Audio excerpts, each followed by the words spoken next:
Bismillahirrahmanirrahim. Assalamualaikum warahmatullahi wabarakatuh.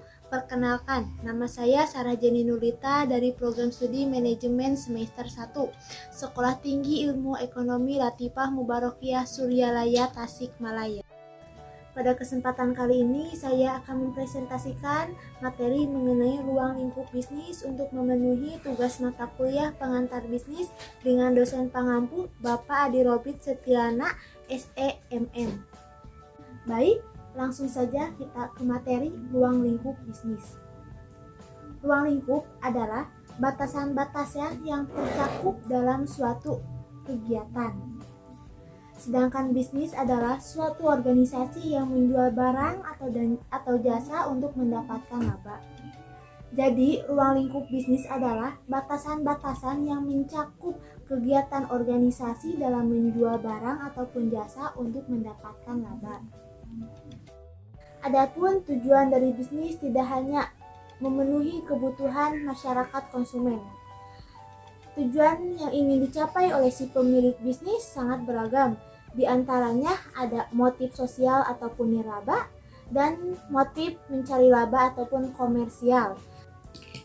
Adapun tujuan dari bisnis tidak hanya bermaksud untuk memenuhi kebutuhan masyarakat konsumen, serta tujuan yang ingin dicapai si pelaku bisnis sangat beragam. Di antaranya ada motif sosial atau nirlaba dan motif mencari keuntungan komersial. Tapi secara garis besar, tujuan dari bisnis memiliki dua tujuan pokok utama. Tujuan pokok utama dari bisnis adalah umum. Ialah memperoleh laba, pangsa pasar atau segmen pasar, serta tercapainya keberlangsungan usaha. Tujuan yang kedua ada tujuan khusus.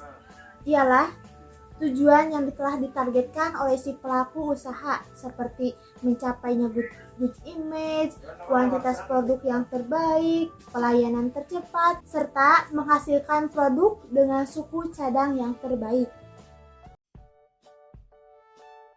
Yang pertama, monopsoni.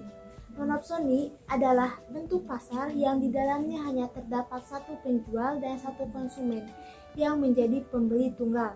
Kelompok usaha selaku pembeli tunggal itu menguasai pasar komoditas. Yang kedua ada monopoli. Monopoli adalah bentuk pasar yang dimana hanya terdapat satu penjual yang menguasai pasar.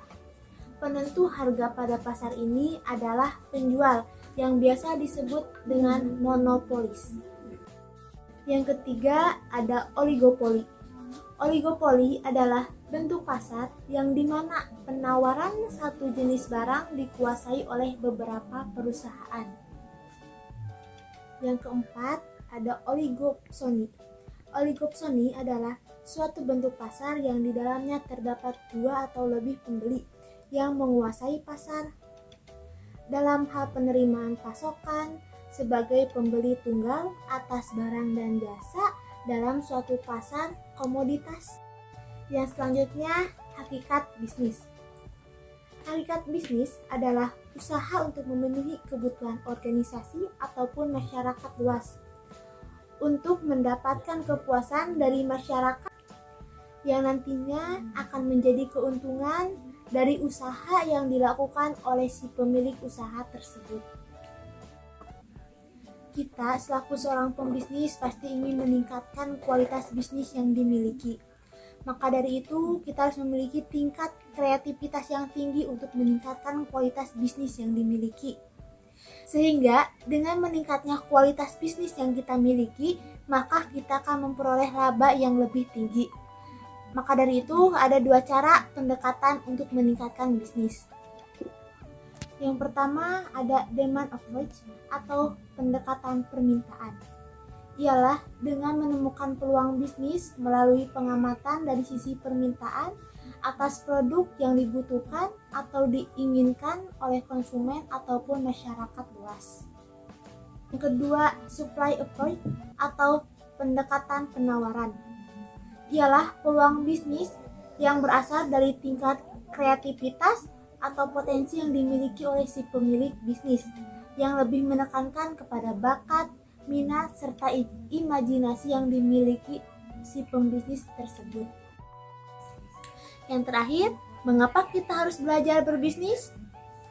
Karena dalam bisnis kita dapat mempelajari segala aktivitas yang bertujuan untuk mendapatkan keuntungan. Maka, hal tersebut dapat kita aplikasikan dengan kehidupan yang tujuan akhirnya tidak selalu berkaitan dengan uang. Karena proses dalam menentukan keuntungan yang kita dapatkan akan lebih sesuai apabila mempelajari ilmu bisnis, tanpa merugikan pihak manapun secara akademis dan praktisnya.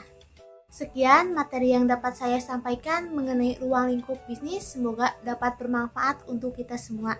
Terima kasih atas perhatiannya dan mohon maaf atas segala kekurangannya. Billahi taufiq wal hidayah. Wassalamualaikum warahmatullahi wabarakatuh.